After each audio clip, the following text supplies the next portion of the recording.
안녕하세요. 11월 19일 금요일 아침입니다. 말씀과 함께 새롭게 여는 소망의 아침을 시작하겠습니다. 어느 무명인은 순종하는 인생을 시작하며 교회 공동체의 가르침을 진심으로 따를 때 하나님의 통치가 우리 안에 이루어진다라고 이야기합니다. 출애굽기 33장 1절로 11절까지 말씀을 본문으로 하여 회개하는 자에게 요구되는 자세, 주님 앞에 겸비함이라고 하는 주제로 함께 은혜를 나누기를 원합니다. 애굽에서 이스라엘 백성을 구원하신 여호와 하나님께서는 그들을 새 백성으로 삼으시고 하나님과 동행하는 거룩한 백성이 되게 하시려는 계획을 진행하고 있습니다.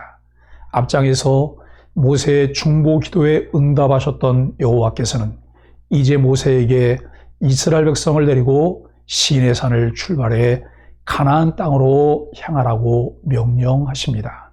그리고 아브라함과 이삭과 야곱에게 언약하여 맹세하신 젖과 꿀이 흐르는 땅을 그들에게 주실 것이라고 다시 한번 약속하십니다.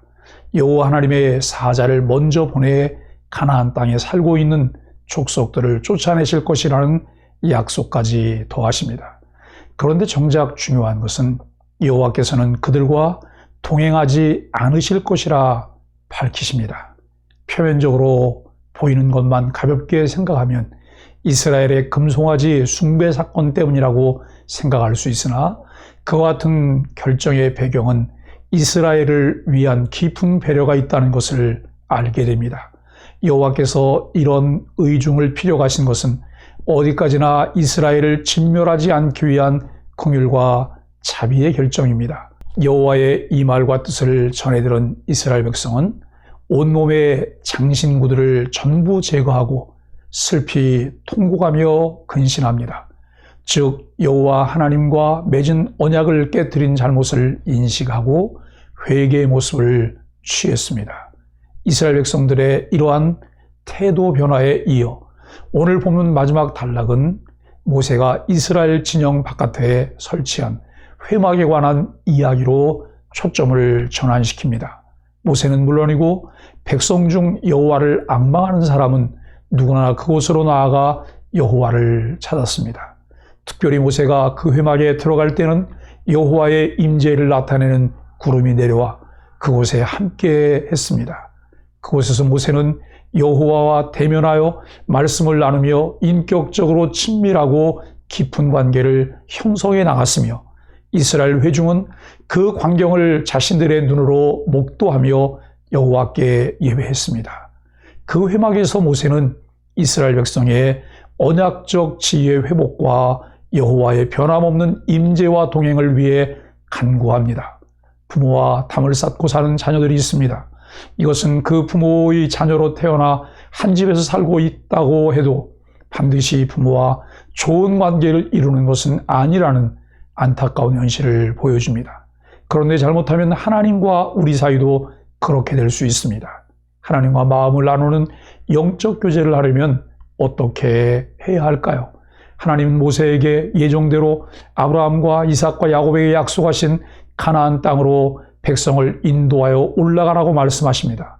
앞서 금송아지 숭배 사건 때 모세의 중보 기도를 받아들여 그들을 멸하지 않겠다는 응답을 다시 확인해 주셨습니다. 하나님이 이스라엘을 용서하신 결정적 이유는 그들의 선조들과 맺었던 언약 때문입니다. 하나님은 언약에 신실하신 분이십니다. 그 후에도 하나님은 다윗과 그 후손에게 무조건적 언약을 맺어 영원한 통치를 약속하셨습니다. 자비롭고 은혜로우신 하나님이 약속을 실행하셨기에 우리의 구원이 이루어졌습니다. 하나님은 사자를 보내어 모든 것을 예비하고 가나안 정복에도 적극 참여하게 하셔서 그들이 그 땅을 차지하게 하겠다고 하시지만 그들과 함께 올라가지 않겠다고 하십니다. 이미 말씀하신 대로 이스라엘이 목이 고는 백성이기 때문입니다. 그런데 좀 더 자세히 살펴보면 이스라엘이 목이 고든 백성이라는 사실 그 자체보다 그것이 초래할 수 있는 무서운 결과 때문입니다. 즉 여호와께서 이스라엘 백성과 함께 가나안으로 향하는 도중에 또다시 그들이 여호와께 방자히 행할 경우 그들을 진멸하시는 상황이 발생할 수도 있음을 염려하셨습니다. 그 백성을 사랑하시지만 그들의 약함과 악함도 아시는 하나님께서는 이스라엘 자손이 파멸에 이르지 않도록 긍휼과 자비의 마음으로 그들과 행동하지 않으시려 합니다. 우리들이 신앙생활하며 하나님 아버지의 마음을 알아가며 그 성품을 닮아간다고 하는 것은 매우 중요합니다. 위대하신 하나님의 광채 앞에서 추한 인간은 그 거룩함을 견딜 수가 없어 죽게 됩니다. 죄인들에 대한 하나님의 거리두기는 보호와 배려입니다.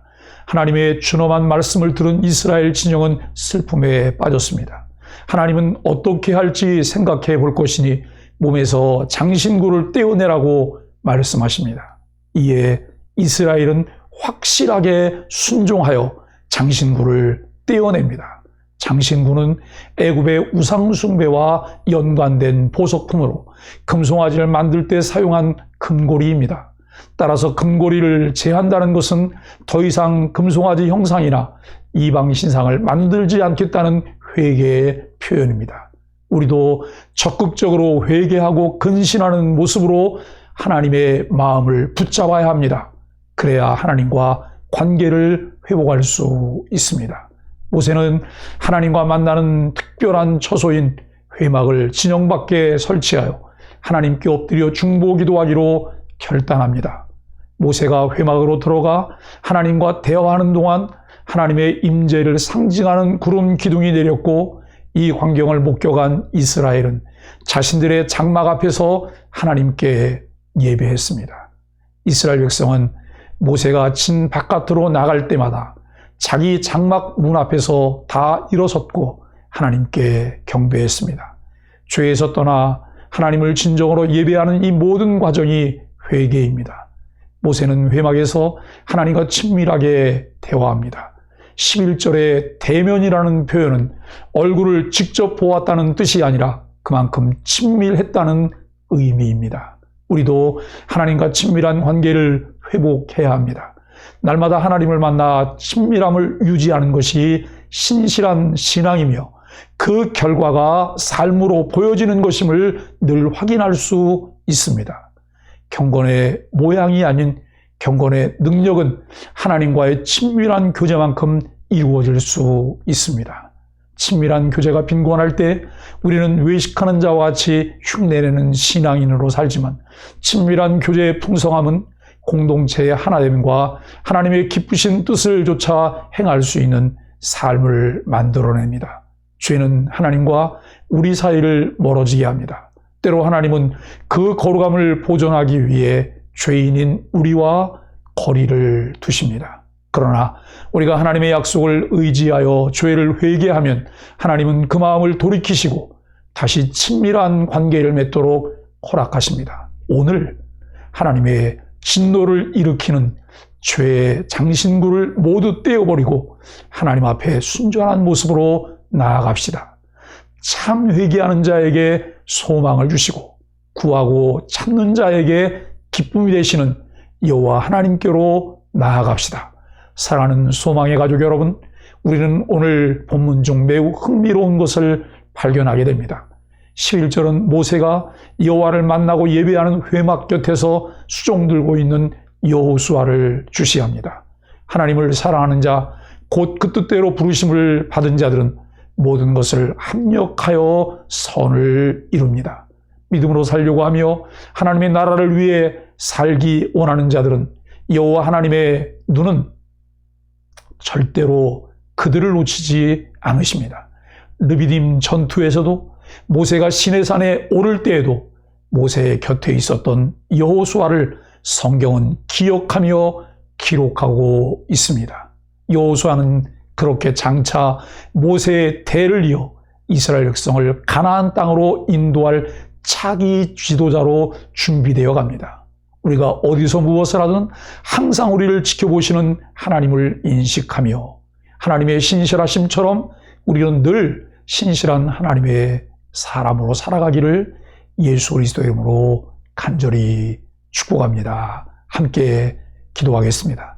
하나님이 함께 하시지 않는 것이 가장 큰 징계임을 깨닫습니다.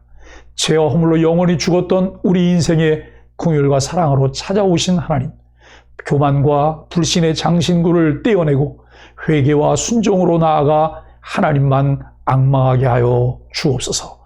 매 순간 겸비한 마음으로 하나님과 동행하는 복을 누리게 하여 주옵소서. 예수님의 이름으로 간절히 기도합니다. 아멘.